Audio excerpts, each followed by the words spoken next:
What's up, you guys? Welcome back to Worship Journey, and we got worship minis going on tonight where we not only talk about the art, but we focus on the heart. We have some very special guests, Lloyd Nix and Nick Bifano, with us today. Awesome conversation, awesome worship. You don't want to miss it.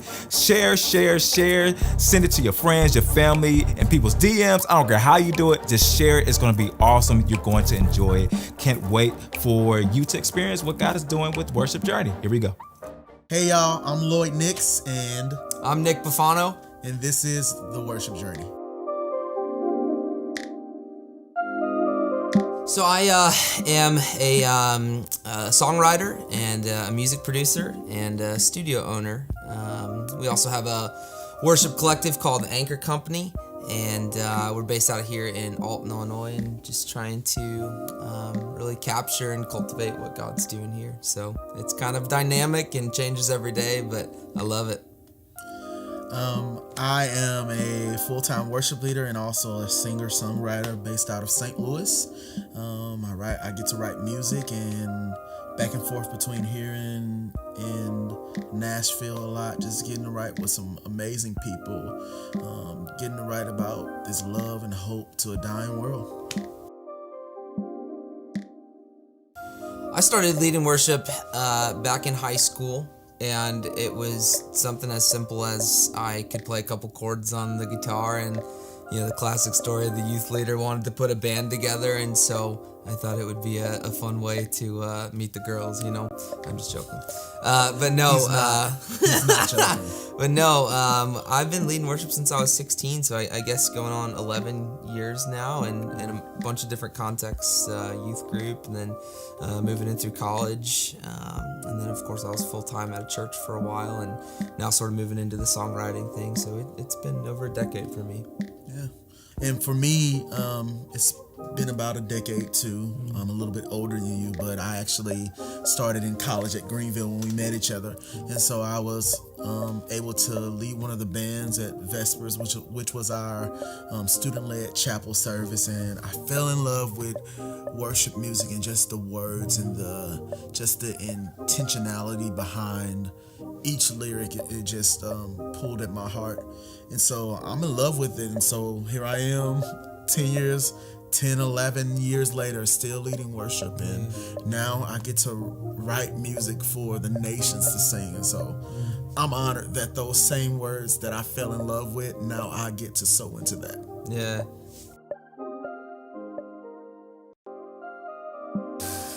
I'd probably prefer if that not. Yeah. Pick the second thing. I gotta think. You go first. Ooh.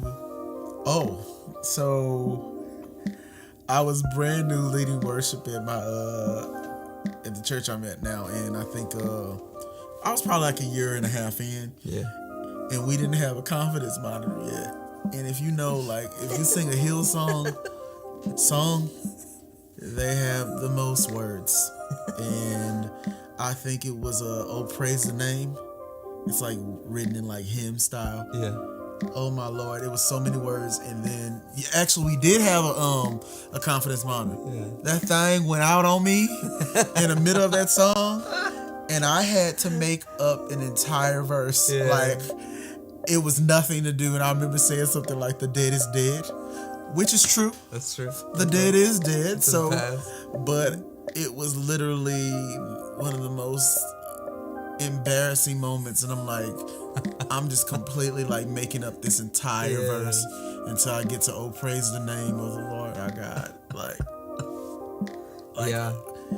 Nothing worse than not knowing the lyrics for real, and then were y'all using like tracks and stuff, so you couldn't just like cut right to the verse? It was in our verse 2, 3, and I had to just go, and then that screen went black, and I was like, the dead is dead.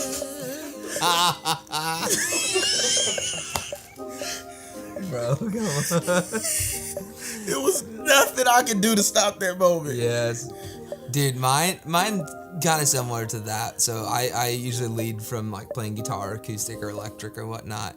And I can't remember what the song was, but it was a guitar intro. And I had put the capo on the wrong fret, okay? So started and feeling good, nailed the intro, the band kicks in. And they must have known that I was clearly in the wrong key because they tried to work around what I had going on, didn't work. So at that point, like when it's like off the train tracks, you just gotta start over. So you'd say, all right, y'all, we're gonna start over, try again. Put the capo on the wrong fret again.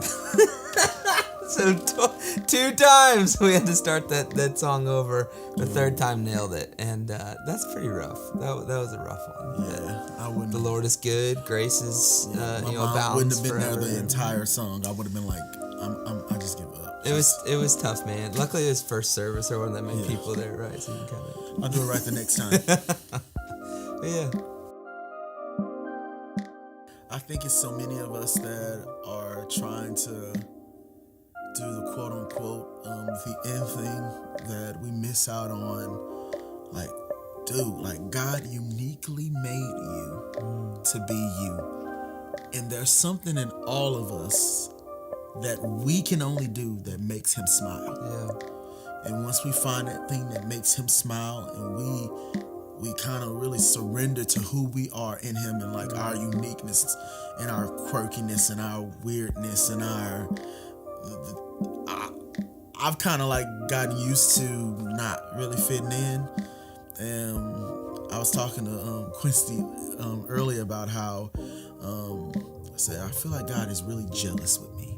Like he keeps me from going down a lot of paths, and like he will literally yank me in the path that he wants me to go. And it's like, God, I want to be in the in crowd. I want to be around those people, man. It looks like, man, they got something good over there. And then God's like, no, same. And I heard Pastor Bishop William Murphy say, same grace, different assignment. Wow. My assignment is different, and I think that so many of us, even with our uniqueness of how we sing and our voices, that we have to get to a place where we are comfortable enough that no matter who comes before us or comes after us, we get up there and we sell out to being authentically us. Yeah, that's the word, right? Is authentic in the way that we are uniquely designed, uniquely created, the way that our hearts are bent, in the same way our offering and sacrifice of worship is unique.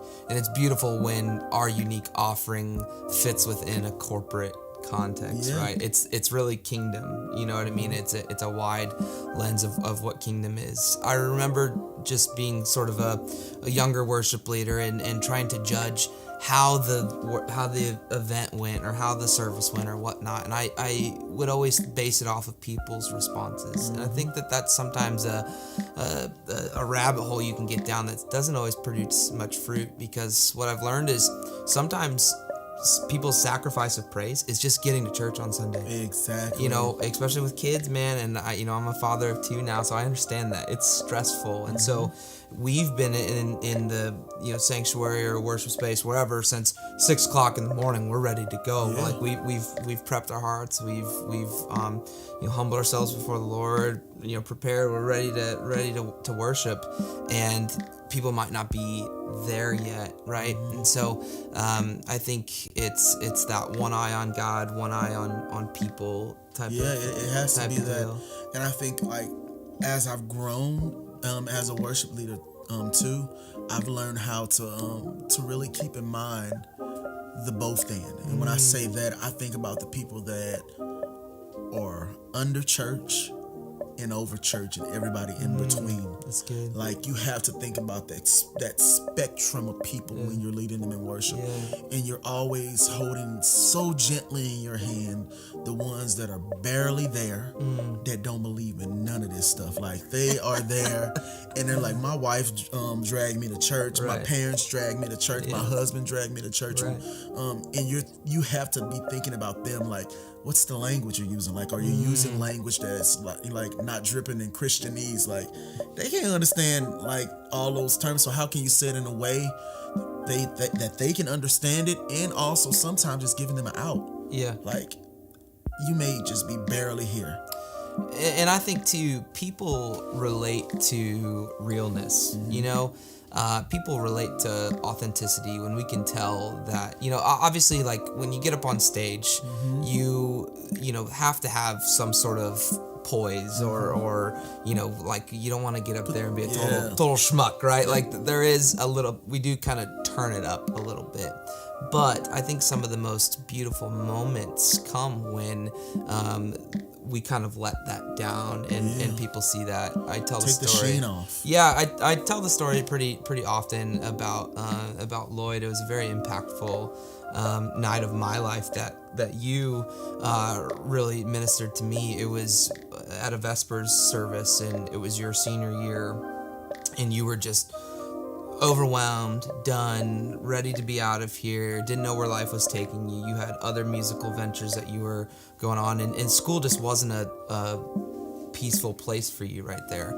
And so Vespers, of course, is you know, was supposed to be this big night, high energy, fun. And I remember you just kind of stopping in the middle of the service and just saying, "Y'all, I need to be honest with you," and you just kind of laid out how you were feeling. And then went back into another song, and something just shifted in the room. We felt like we had permission to also relinquish what was going on in this. But as a worship leader, that moment has always stuck out to me because, you know, I've always enjoyed you leading worship, but when I saw that, there was just an even deeper. You know, you really stirred my affections for Jesus in that, and I think that's the other end of it. The ones that you have to call the ones that know this thing to be true, and they know they have a personal relationship with Jesus. You have to challenge them to go deeper. Yeah. And I'm sorry, it shouldn't be on us to get you there on Sunday. Sure. But my job as a worship leader is to put it back in their backpacks.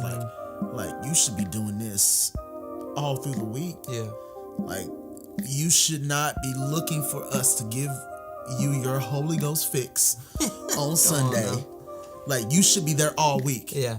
Like, so that way we can have room for those that are on the spectrum. Like, you got to train your people that it's not about, like, even for me, I have to remember this, and I'm training, and like, I'm teaching my people that are coming into the settings that I'm leading worship for, is that it's not about the time.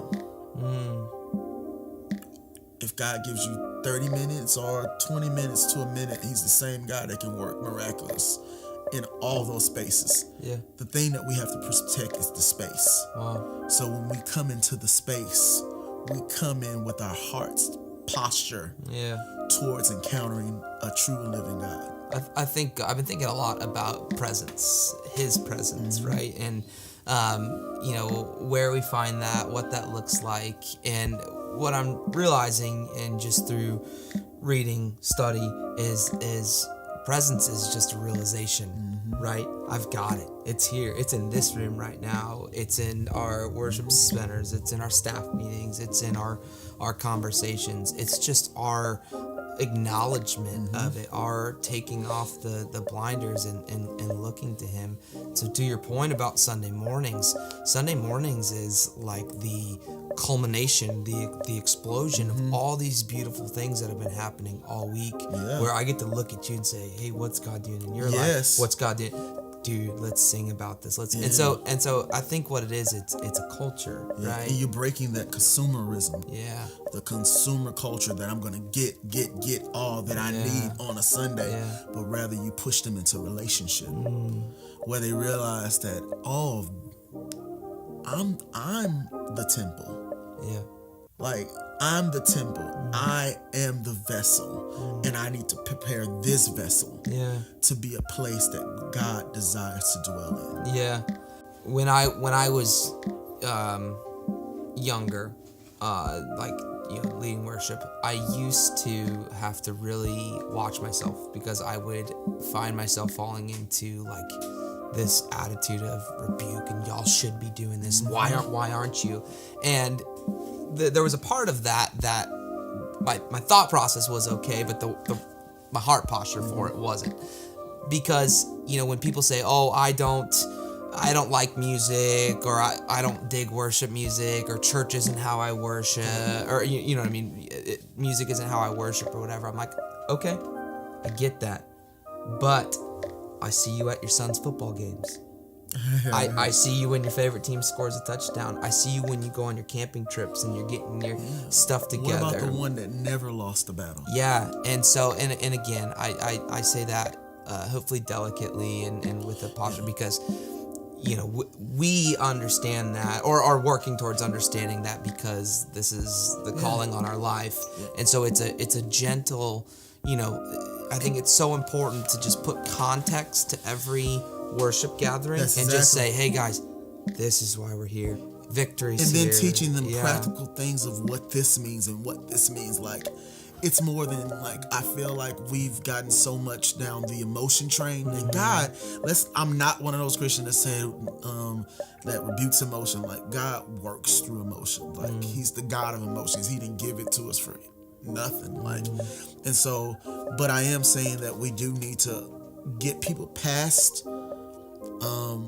We need to get people past the emotion. We need to give them both the knowledge of what worship is, but also the spiritual side as well. They need to know both things. Right. And I think it's we can't settle on either. Like, they need to know that it's not about how you feel. But we worship simply because He is. Yeah. And I think for me though, as a worship leader in this day and age church, I have to remember too that worship hasn't always looked this way. Sure. It hasn't always been on the stage, and like, God has been really challenging me that even though this is the format that we choose to do worship, it's not the only way. Right. And it pulls me into a place where, okay, how can I grow as a worshiper even when I'm not singing? Yeah. Because it has to spread. And it has to become infectious in all parts of your life. Right. It's the Romans 10 lifestyle sacrifice of worship. Because how the very first part of our conversation about how you're uniquely designed. I feel that my wife's expression of worship is having people in our home. Like, that's really where she presents her sacrifice and where she kind of comes alive. Right. But I also, there's something innately spiritual about singing. Melody is just in us, you know what I mean? I think that there's something deep that cuts through that. And so, the pastoring part of a worship pastor is something that is so critical. Sometimes you can get into the routine of getting the planning center, getting the tracks together, make sure your team's in order, rehearsals, all those things, and then the moment on Sunday hits, right? And it's like, man, we only get a certain amount of time with our folks. In the same way that pastor leads us through a book of the Bible or teaches, or we listen and resonate, meditate. In the same way, I think it's important that we also minister to our team, but then, of course, also our body that we're serving as well. You know what I mean? That the pastoral aspect of worship is... And it needs to be more intentional. It can't just be songs. We have to be intentional about our pivots and the things that the nuggets that we're leaving them, because they're all coming in at different places, different situations, different family dynamics, different, you have people with different kind of it's worship preferences. Sure. Some people just experience God in different ways. There's some people that when they see nature and they see the glory of His creation and the allness of all He is, it brings them to their knees. And some people, it's music. Some people, they're activists. They feel like when they're going out and making a difference, like there are so many different spiritual pathways that we all have to experience this infinite and great God, that we can never reach the end of who He is, but we should also never be satisfied with where we are. We all should be trying to see God in His infinite glory and majesty, and to be honest with you, we will never reach the end of it, even in eternity. Every time we turn around and catch a glimpse, we'll see something different of His glory. So even more so, we can't wait till eternity to experience that. Like we can experience the awesomeness of who He is right now. And for me, my challenge is for me as well as the people that I'm leading. How can I how can I challenge them to fix their eyes on Jesus? Because He continues to blow our mind with, even in our personal life. I know you got a testimony and I got a testimony. Like there are some things that God has done in my life that have literally marked me for the rest of my life. For the rest of eternity, I am marked by this God that is so kind and gentle, but He's also so just, and He's so at the same time, He's so sovereign. Like even like, you know, the story of me losing my mom to cancer on my birthday. It knocked the breath out of me. But this infinite God that saw it before the beginning of time stepped in, and He's using all of the hurt for His glory. Like I had an abusive, like I know we're probably not supposed to go here, but it's a part of my worship journey. Like I had an abusive stepfather that used to call me fat. I can't even say the name. And then once I came to know Jesus, I was the first Christian in my household. He changed my name to Fat Jesus. And like he would literally bang on my door and say, "Forget your God," but in another way. He would literally say this. And he abused me all growing up. And here I am, grew up with so much hurt and so much weight and so much pain and so much unforgiveness. In this infinite God, when I thought that I could not get any lower. And He's so sovereign. Like, look at this. He took my mom on my birthday. But from grief, I was able to forgive him. And show him the love of Jesus. It literally dissolved in the hands of, like, the grief was so deep, but the grace that I learned from the grief taught me how to love a little bit more. It gave me more capacity to love people. It gave me more capacity to forgive. It gave me more capacity to experience this awness of who this awesome God. Like it literally, like this infinite, like when I tell you He will blow your mind, like He took grief, and now I'm the happiest I can say I've ever been in my life. Even though I'm experiencing the deepest pain, I'm experiencing the greatest joy and freedom that I've ever experienced. Thank you so much for sharing that. That's extremely profound.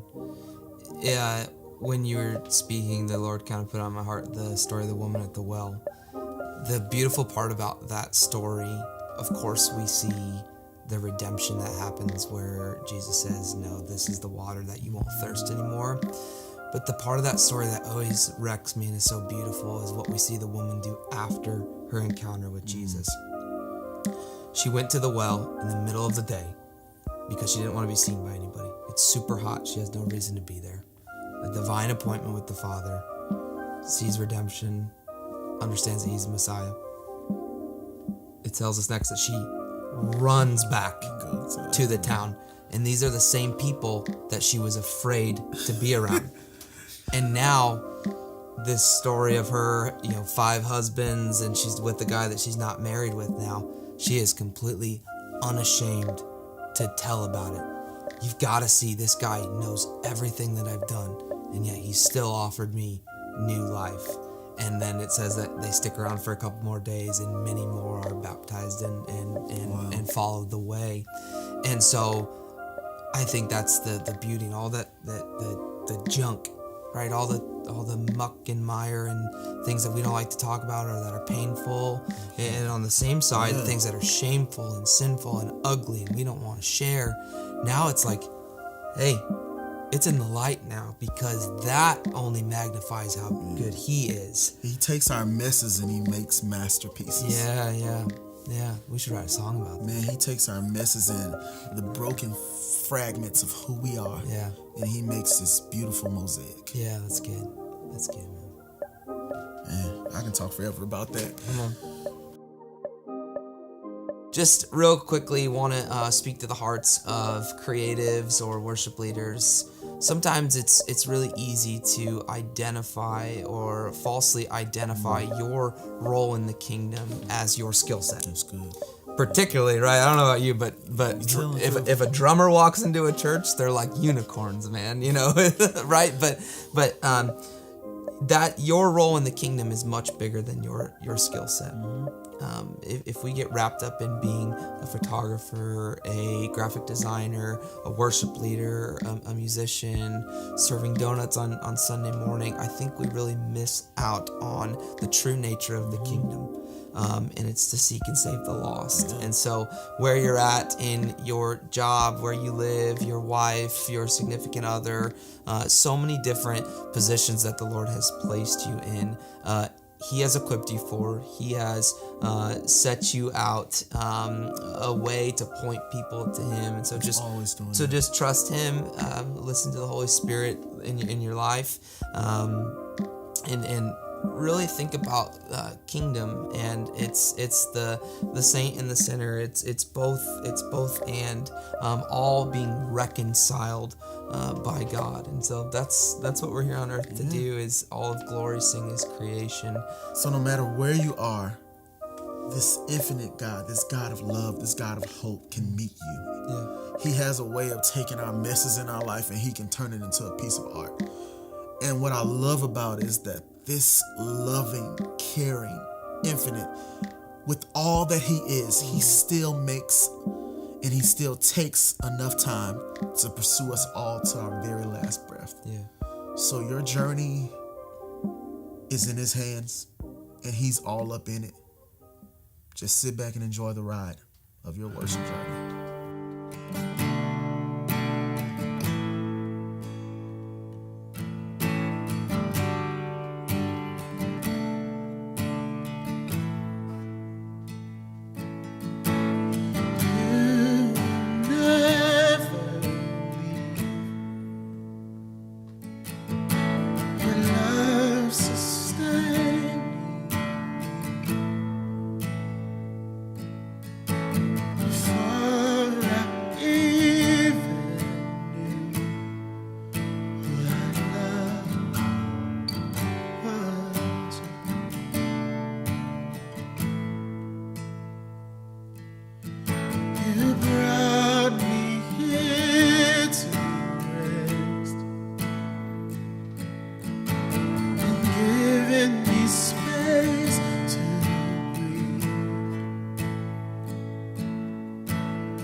brought me here to rest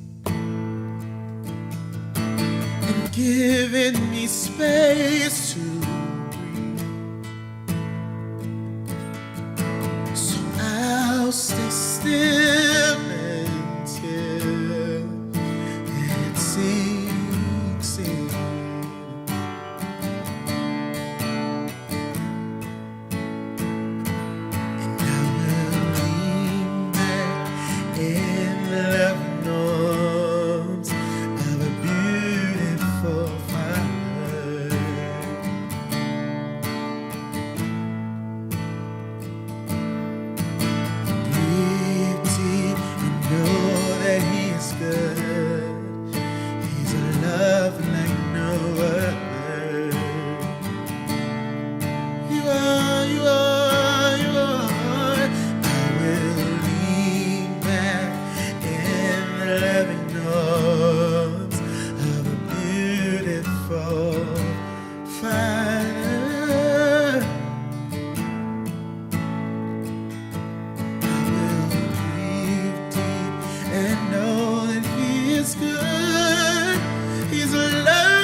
Your love is better than all the others that I've seen. I'm breathing deep. I'll love your goodness, your loving kindness to me. Now I can see your love is better than all the others that I've seen. I'm breathing deep. I love your goodness, your loving kindness to me. And I will lean back in the loving arms of a beautiful Father. Oh, you are good. Breathe deep and know that He is good. He's a love like no other.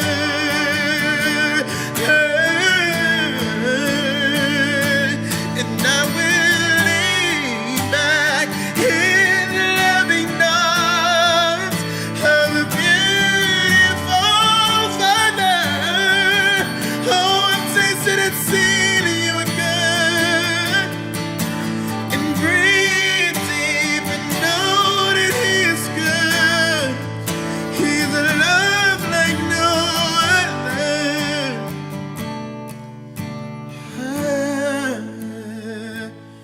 I tasted and seen the sweetest of loves. I know that you are good. I know that you are kind. I know that you are patient. I know that I am always on your mind. And you don't hold anything back from me, but you give me all that you are. You don't hold back anything from me, but you give me all that you are. I tasted and seen the deepest of loves, I've tasted and seen a love so overwhelming, a love so deep, a love so wild. It blows my mind. It blows my mind.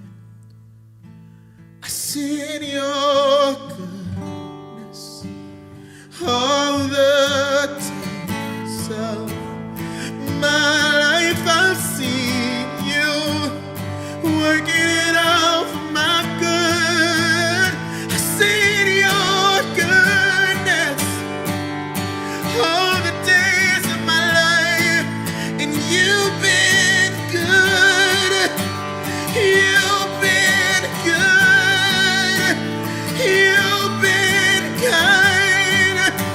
You've been merciful. You're altogether lovely.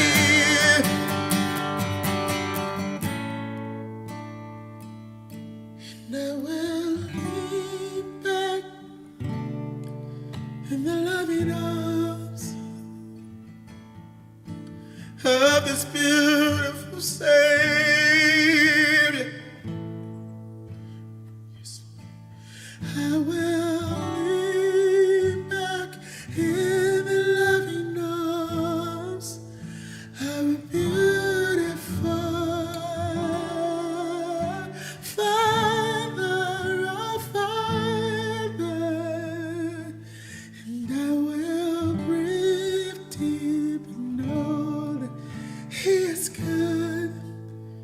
He's a love like no other.